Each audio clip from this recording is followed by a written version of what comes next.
to Better Odds Sports Betting. I'm your host, Kiev O'Neill. And I'm Kyle Hunter. Welcome back, everyone. We have a huge weekend of championship games. Most of them are on. One was canceled, as we know. And there's also a bunch of Week 15B games that got canceled this weekend for college football as well. And I'm real excited. It's going to be a lot to cover, but we're going to do our typical three college games, and one of them is going to be a basketball game, and we're going to do our typical two NFL games, give you a most likely dog to win outright, and a few free picks at the end. How you doing, Kyle? I'm doing pretty well, man. I hate that Louisiana and Coastal Carolina game was canceled because honestly, that was my favorite play of the weekend on Louisiana. So it is what it is, obviously, this year, but we still have quite a bit of good football this weekend. I'm looking forward to the action. Yeah, we absolutely do. And there's not a ton of weather out there, is there? No, I mean, I looked through the weather quite a bit here for these college games. And, I know some people have brought up Cincinnati. Cincinnati's a bit of a weather game with 20, 30% chance of rain, upper 30s. Maybe Tulsa's not really used to extreme cold, but 30-something degrees isn't bad. Air Force and Army, cold weather. 26 degrees. I don't think that affects those teams. I don't see Make them play any harder. need to. Right. They don't care about that. Oregon State, the only one that really stands out to me as a weather game this week. So the weather forecast, as I look at it right here, about 54 degrees, 15 miles per hour wind, and steady rain throughout the game. So 15 miles per hour wind and steady rain is definitely enough that you would want to pay attention to the weather in that game. So that's Arizona State and Oregon State. That one has been bet down a little bit on the total. Arizona State has taken some money based on them winning by so much last week. So that's one that you'll want to keep an eye on for this weekend. All right. Great stuff there, man. And we're going to get right into these games then. This one, another by listener request. We did cover it by a listener request on the podcast, but we have another listener from Brad at BRADJD10 is looking at one of my favorite games of the weekend, Oklahoma versus Iowa State. And what a fantastic job Matt Campbell has done to get to this position. And I'm really excited to watch it, Kyle. I'm going to let you go first and talk a little bit about this game. Okay, so Oklahoma and Iowa State, I don't think people realized how improved these defenses are. Iowa State's had a solid defense in past seasons. Oklahoma's been really weak on defense. Grinch has done a really good job with Oklahoma this year. This is an Oklahoma team that still gives up some big plays, but they've been very good other than allowing some explosive plays. Oklahoma in the top 20 in yards per play allowed defensively, really surprising. And EPA-wise, they're in the top 10. I think that's probably overrating them a little bit. But, this is an Oklahoma team that is not the big weakness on defense that they were a few years ago. At the same time, Iowa State's also better on offense than they've been. They have Brock Purdy and Breece Hall. Hall, to me, has been a very underrated player at running back. I believe he leads the country in rushing yards this year. So Hall's been really good for Iowa State. Brock Purdy, everybody knows he's good. Iowa State has two really good players there in the backfield at all times. Oklahoma, I don't think Spencer Rattler is, Kyler Murray or Baker Mayfield or anything like that, at least not yet. I think he's been good enough. Oklahoma's defense, like I said, is better.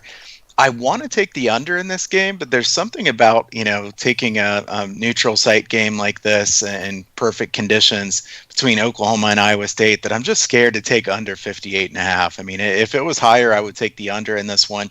As far as the side, Matt Campbell's been money as an underdog.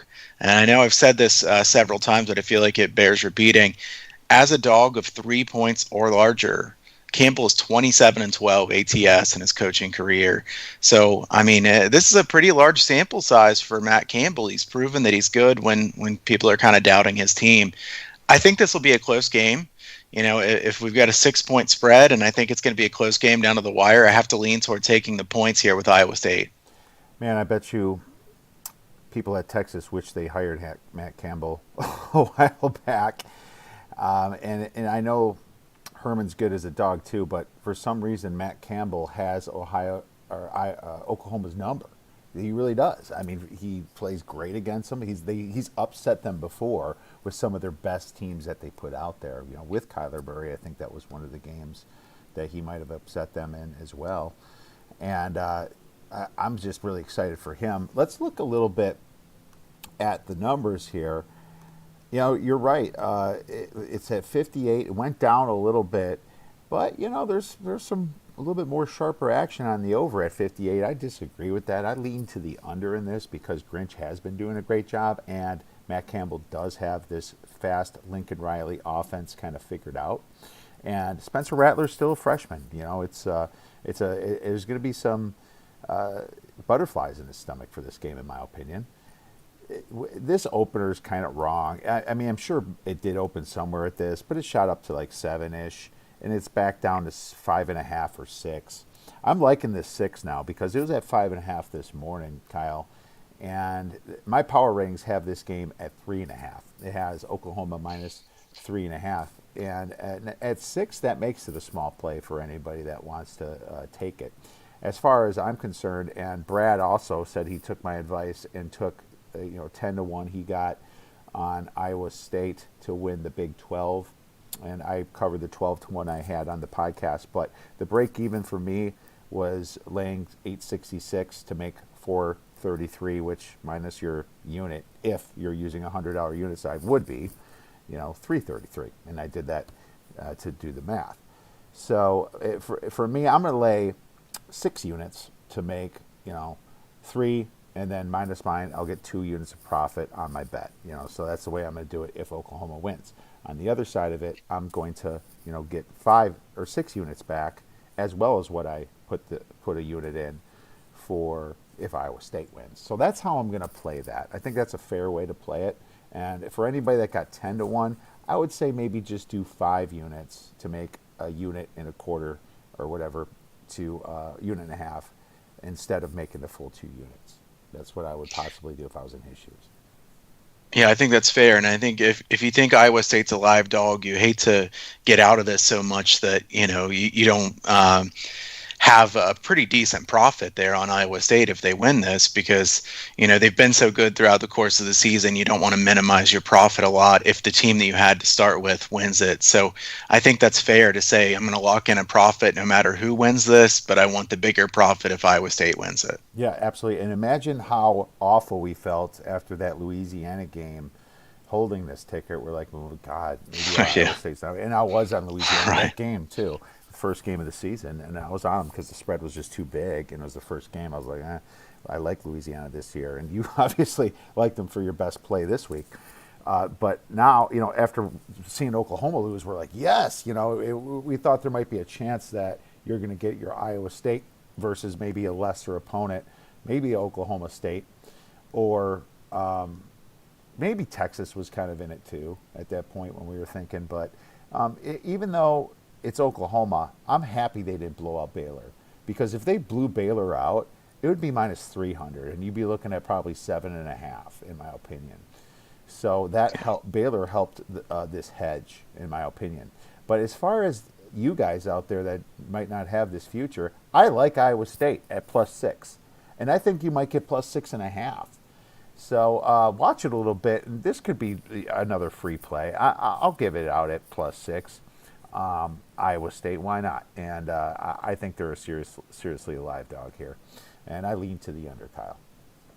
Same for me. I'm going to lean both to the under and the side. I don't know if I'll bet this one, but if I bet this game, it'd be under or Iowa State. Let's move on to another game. Tulsa versus Cincinnati, and Cincinnati is laying 14 points. The total of this game is 45. It's pretty low.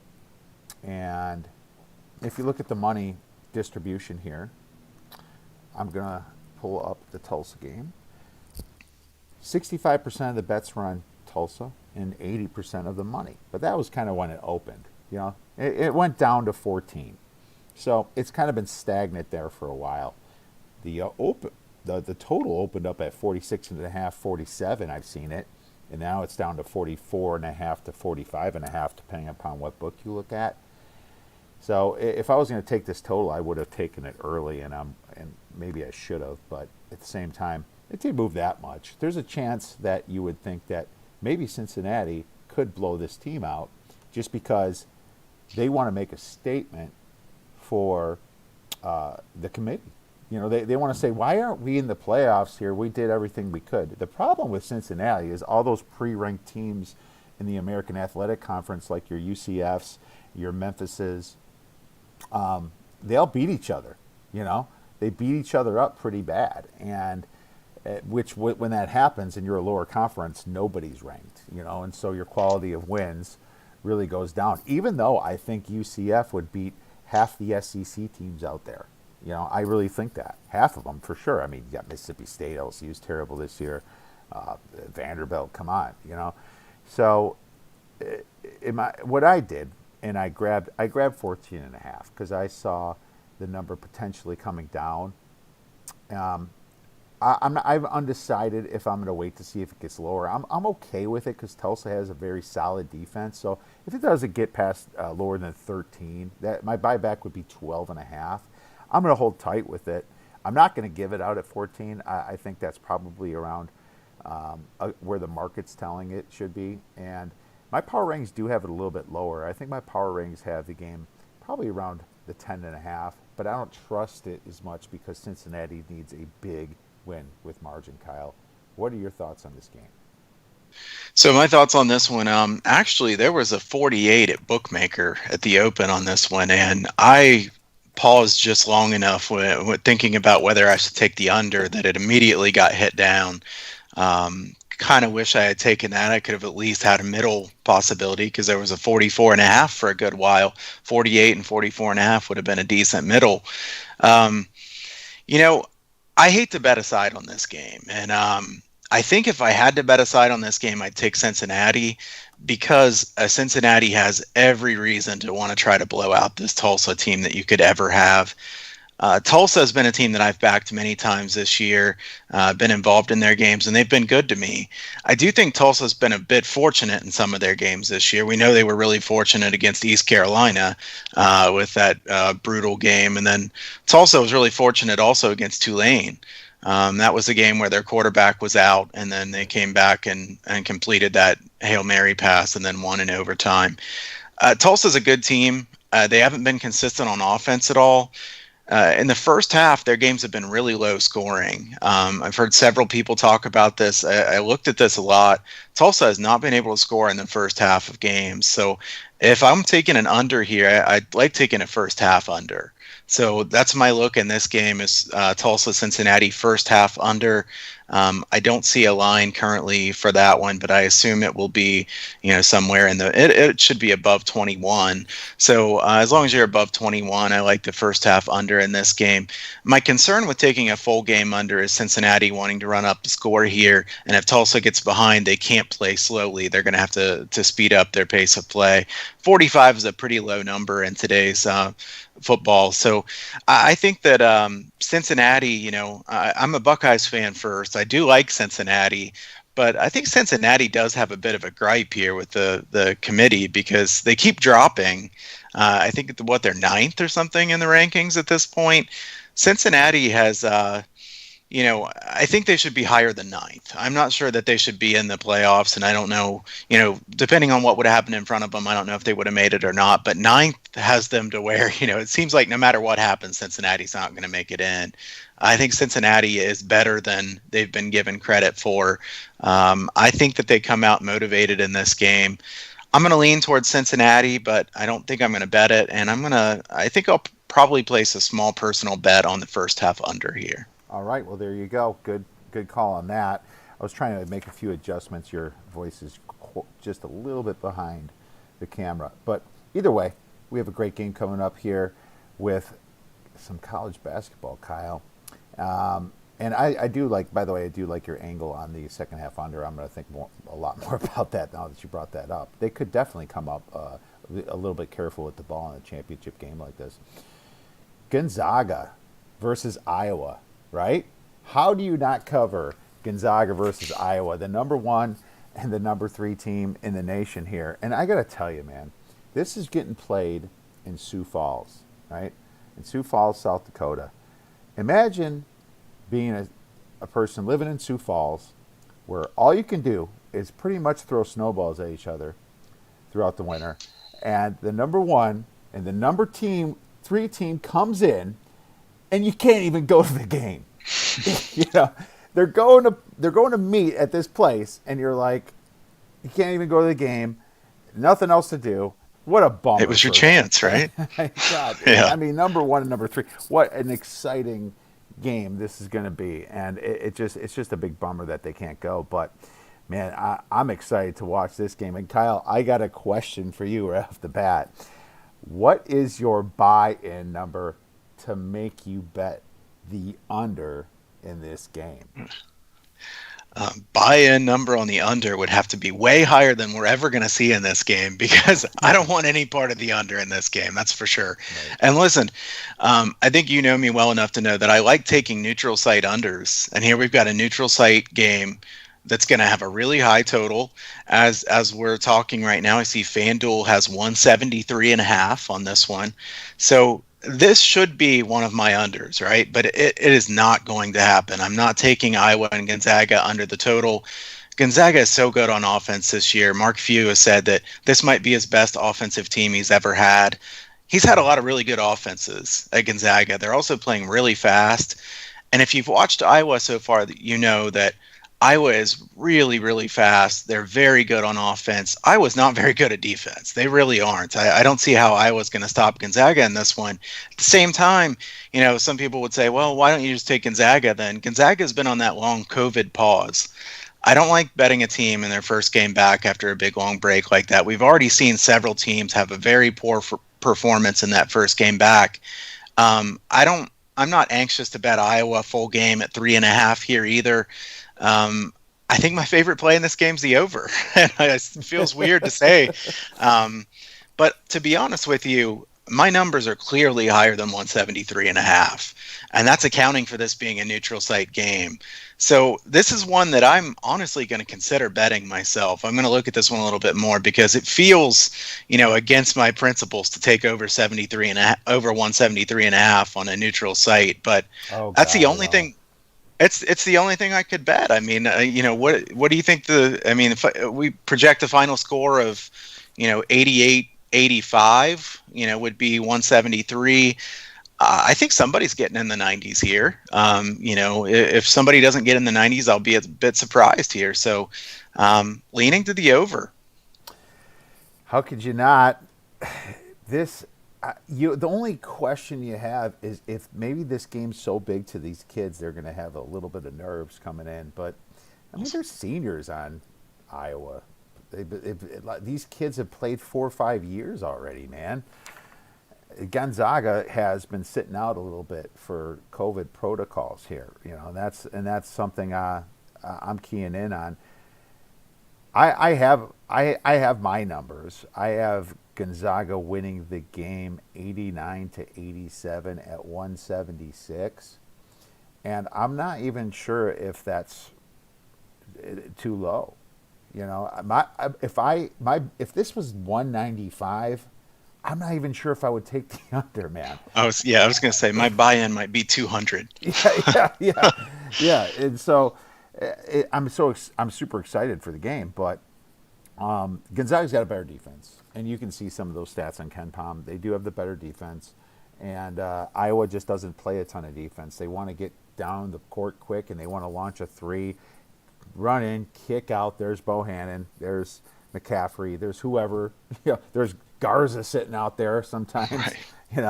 The way they look at it is they get long rebounds off threes, and Garza doesn't always have to be down there or down low if that's the case. Garza's probably the best player in college basketball right now. I love watching Luka Garza, man. He is fantastic. And this game is just going to set the precedent here. It's just opening, and I'm not going to take it yet. I have to imagine there's some stubborn, old, sharp bettors out there that's going to take the under, and it's a neutral court and drive it down. I'm guessing that's going to happen. But I think if there's an angle in this game, and I'm going to try to take this small for a unit, and this will be my free play, I think the fact that Gonzaga hasn't played since December 3rd, I believe, it's been a long time. I think they can come out a little bit rusty, even on the defensive side of the ball. So I'm actually going to look at taking Iowa in the first half. And I think you're going to probably get a 2. I wouldn't take them at pick 'em, but I think you should get a 1.5 or 2. Iowa just played on Sunday, which is kind of, 7 days, not terrible. Gonzaga, December 2nd against West Virginia. So I think you might get a little bit of an edge just on the rust factor of taking Iowa, but not. I don't feel super strongly about it because Iowa is more of a second half team in my opinion. But that'll be my free play for the podcast. Iowa first half plus the 2 points, Kyle. I will say that my number on this one is 177, so we're pretty close to each other on the total.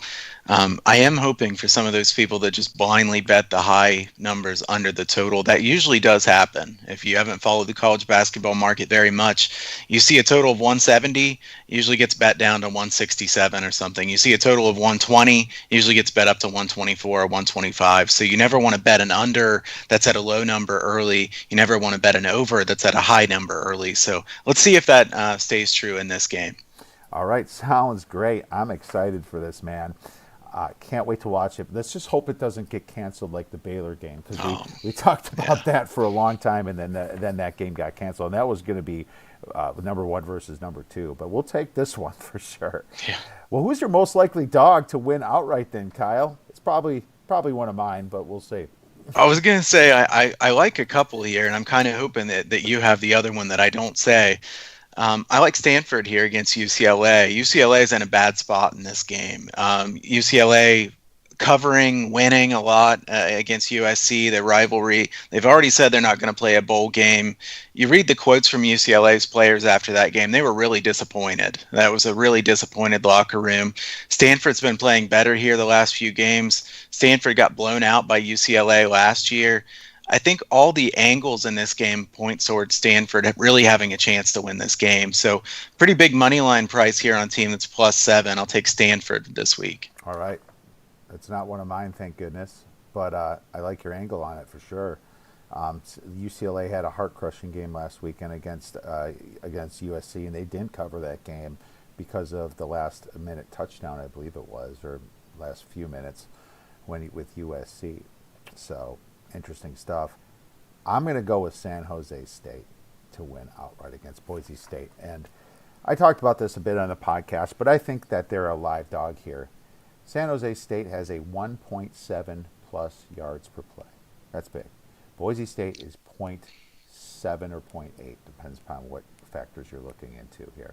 Okay, that's a massive yards per play discrepancy of around 0.8 or 0.9 yards per play and net. And so you look at who they played. Boise State did have that tough game against BYU, but they got blown out at home, and they got to avoid Nevada. They got to avoid San Diego State. Yeah, 2 of the key games in that San Jose State had to play. So I'm looking at that, and I'm looking at the schedules here. I think San Jose State had it a little bit tougher in the Mountain West here. They're sitting there as a dog at Sam Boyd Stadium. Hell, when they got kicked out of Santa Clara County by California Special, they made Sam Boyd Stadium their home. I mean, they've been down there for a long time already. Boise State hasn't. They're coming as a visitor almost. I almost feel that there's a home field advantage a little bit for San Jose State here. But, man, with all the factors here, especially all that, and their defense is a little bit tighter, allowing only 17.7 points per game. I like San Jose State to win this one outright, buddy. Agree. I like this one as well. Boise State, I think, is a bit overvalued. We know Boise State's been good. This is a team that's always in this spot, but they've usually had this game at home. And like you said, if anything, the home field advantage here would be San Jose State.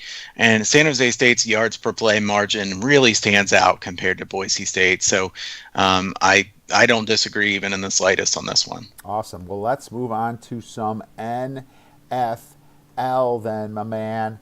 And we have a game that I know a little bit about, the Chicago Bears, my team that's been killing me for the last 40 years or so, against the Minnesota Vikings. And the Bears are +3 at the Vikings. And you wonder if this game was a little bit of an overreaction in a way. I It's +3, +3.5. But you see the sharper money's driven it down. 44% on the Bears and of the number of tickets, but 80% of the money. My power rankings do not agree. My power rankings have the Vikings at -5. All right, -5. But I don't like it. I don't like it because I knew the Bears had potential. They had so many offensive line injuries, and they had that lull of a 6 losses in a row. They were 5-1. They went to 5-7. They had Foles in there, who just didn't have any camaraderie with his receivers. Mitch looked better than Foles, and Mitch at least can run the ball a little bit. But now Nagy's finally playing calls, or at least he did last week against the Texans, where Mitch has been rolling out. That's his strength when Mitch is on his feet running. He can't sit there in the pocket and throw a pass to anybody. It goes way over their heads. But when he's running with that ball, he hits players. And if they're not there, he'll get 6 to 10 yards on that. If they play like that, that's the Chicago Bears that I thought before the season started had a shot at the playoffs. You know, and now you're seeing it. They have this guy I believe named Mustafa that was a Notre Dame center, never was drafted, was on our practice squad. He comes up and now he's our center. We moved Cody Whitehair to the guard, and he's just looks like he owns the team. He's telling people what to do. He's got that offensive line gelling. They're actually running the ball well with Montgomery. I couldn't believe it. So, my power rings say the Vikings, but I don't know about this. This is a huge spot, and you got this road revenge angle for the Bears too, because the Vikings came into Soldier Field and beat the Bears. I don't love it at 3, and I have a lean to the Bears right now, and I haven't decided what I'm going to do completely yet. I don't like it as a teaser because it's 3. That's a bad number to tease. But what I do like is that this game means something for both teams. The Vikings and Bears have a shot at the playoffs. Now they need a little help from Arizona.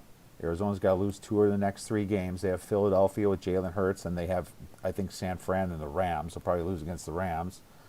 So they have some tough games here.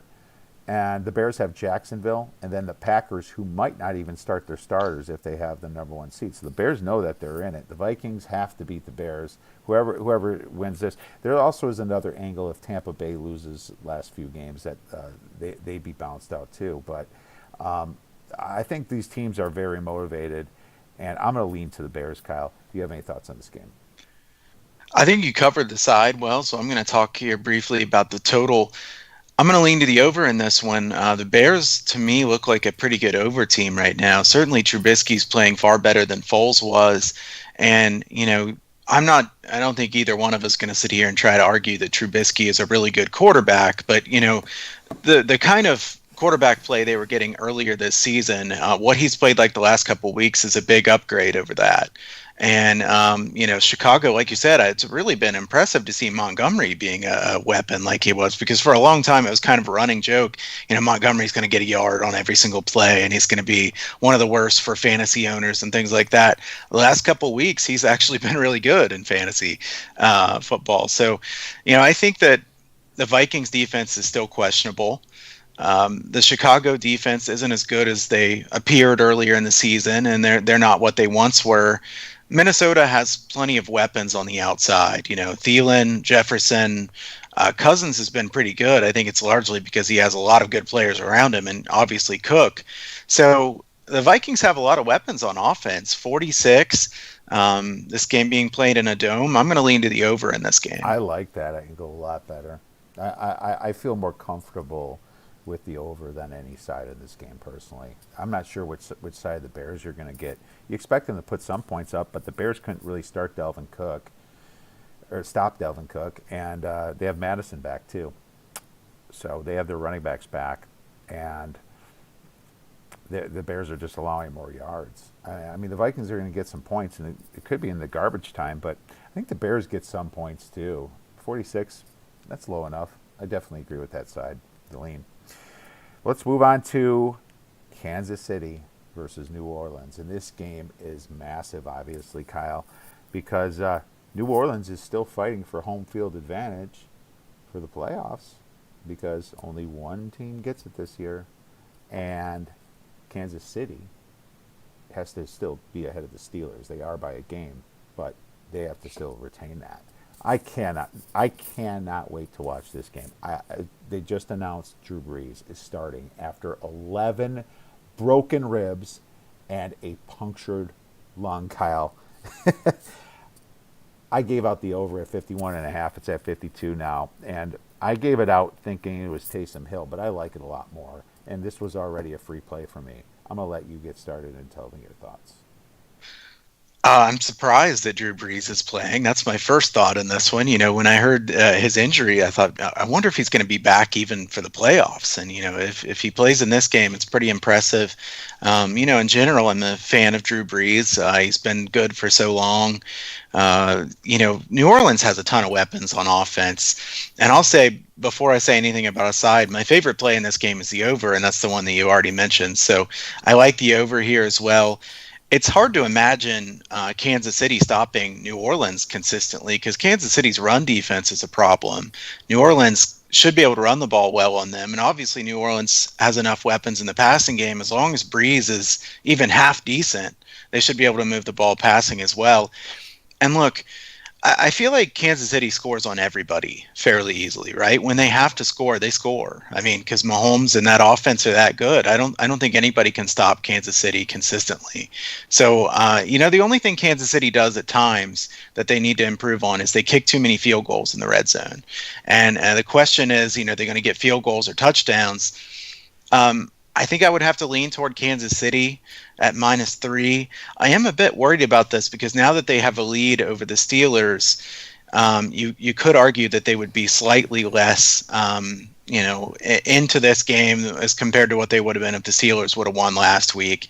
I think that points here, the over is my favorite bet.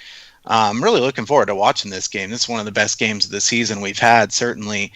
I'm going to like the over the best here. I think you probably have a stronger position on the side than I do. Yeah, the side, I mean, now that Breeze is back, it's really interesting here. There's been some more money coming in on the Saints. It's now at -115, as you see on my screen because of the side. But you still have a lot more money on the Chiefs here. That's pretty much because when are you going to see the Chiefs again at -3 this year? It's going to probably be a long time. You might even have to wait till the Super Bowl for that.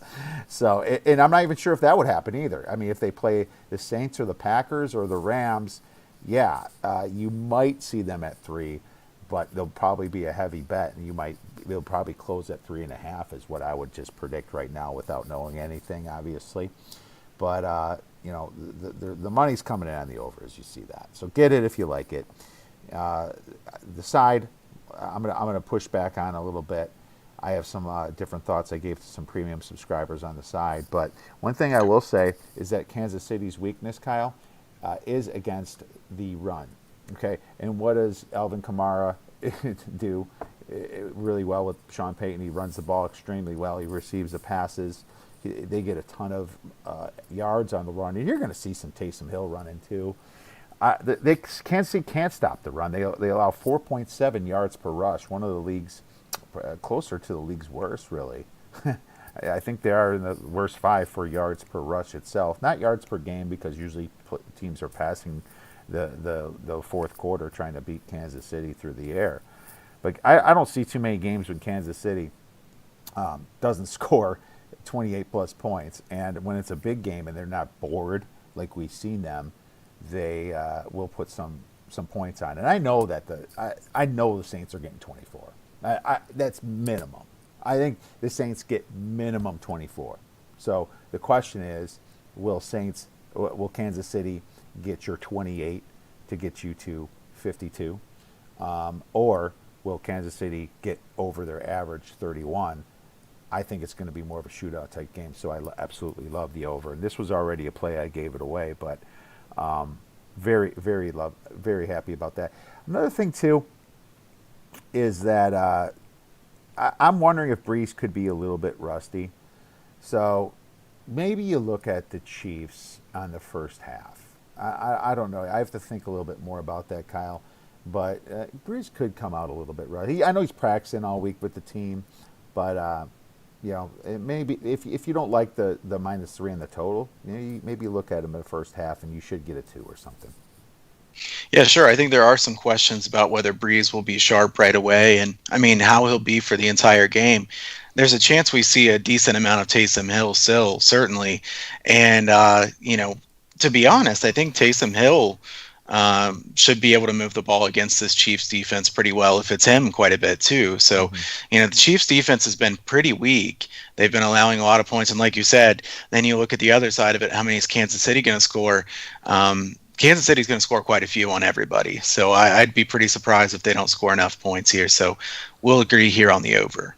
Yeah, I think it's going to be exactly what they average too. I think it's going to be around 31-28 personally for a final score. So certainly looking at that direction, man. Well, as far as free plays, I gave out Iowa first half and a couple other ones, obviously. I San Jose State for sure, money line and spread. Kyle, did you cover your free plays? My free play was going to be Louisiana, and that game got canned. So I'm going to go in the NFL here and go with Seattle. I know this line has moved up, -6, -6.5. If you get under 7, I like Seattle here. It looks like Washington will have Haskins at quarterback. Haskins has really not looked good. He makes a lot of big mistakes. Feels like he's probably good for a couple interceptions here.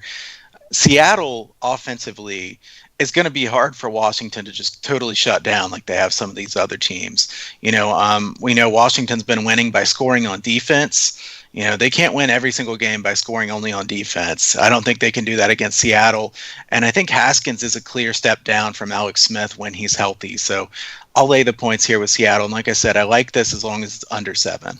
Yeah, I just got that report that Alex Smith is not practicing again. He's got some serious calf problems there. It was more than it was reported, that's for sure. It looks like Haskins is playing, and Alex Smith to me is 4 to 6, probably 4 or 5, maybe 6 points better than Haskins at least to the line.